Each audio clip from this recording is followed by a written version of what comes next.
आपण म्हणतो मला हवं तसं मी जगणार, मला कोणाची बंधनं नकोत, पण खरं सांगू का, ज्याला आपण मोकळेपणा समजतोय ना तोच आपल्याला आतून हळूहळू पोखरतोय. कोणाचं तरी ऐकणं आपल्याला कठीण वाटतं, अवघड वाटतं, पण आपल्याला आपल्याच विखुरलेल्या सवयींमुळे जेव्हा आपलं आयुष्य डिस्टर्ब होतं, विस्कळीत होतं, तेव्हा जो त्रास होतो ना तो कोणाला सांगणार. मी अशा अनेक डोळ्यांमध्ये पाणी पाहिले जे फक्त स्वतःच्या शिस्त नसल्यामुळे निराश झालेत, हताश झालेत आणि वेळ निघून गेल्यानंतर फक्त पश्चाताप हातामध्ये उरतो. आपल्याला वाटतं शिस्त म्हणजे लष्करी नियम, शिस्त म्हणजे कडकपणा, पण मानसशास्त्राच्या नजरेतून पाहिलं तर शिस्त म्हणजे स्वतःवरचं सगळ्यात जास्त म्हणजे सर्वोच्च प्रेम आहे.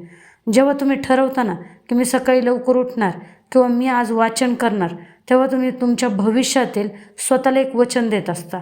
जेव्हा तुम्ही तुमची मर्जी सोडून शिस्त पाळता, तेव्हा तुम्ही स्वतःच्या मनाला सांगत असता की तू माझ्यासाठी खूप मौल्यवान आहेस आणि तुझं आयुष्य वाया जाऊ देणं मला परवडणार नाही.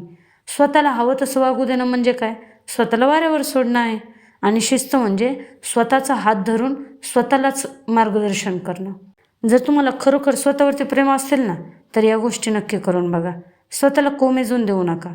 जसं आपण लहान मुलाला शिस्त लावतो ना कारण आपल्याला त्याचं भलं हवं असतं, अगदी तसंच स्वतःच्या मनाशी वागा. शिस्त म्हणजे स्वतःला शिक्षा करणं नाही तर स्वतःला घडवणं आहे. लहान लहान छोटे छोटे स्टेप्सचा सन्मान करा. एकाच दिवशी सगळं काही बदलेल असं नाही, पण रोज जेव्हा कुठेतरी तुम्ही छोटी छोटी गोष्ट शिस्तीने पूर्ण करताना तेव्हा तुमच्या मनाला एक वेगळाच अभिमान वाटतो आणि तो अभिमान, तो आत्मविश्वास तुम्हाला जगातील कोणत्याही सुखापेक्षा आहे ना जास्त समाधान देईल.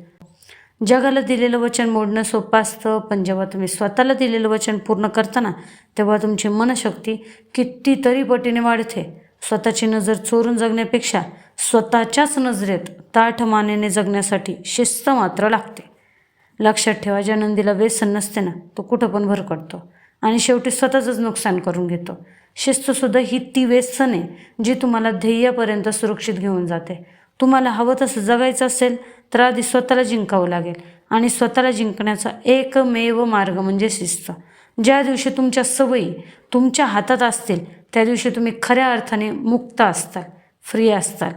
म्हणूनच स्वतःला जपा, तरच पर्यायी तुम्ही स्वतःला घडवू शकता, कारण तुमच्या आयुष्याचे शिल्पकार फक्त तुम्हीच आहात.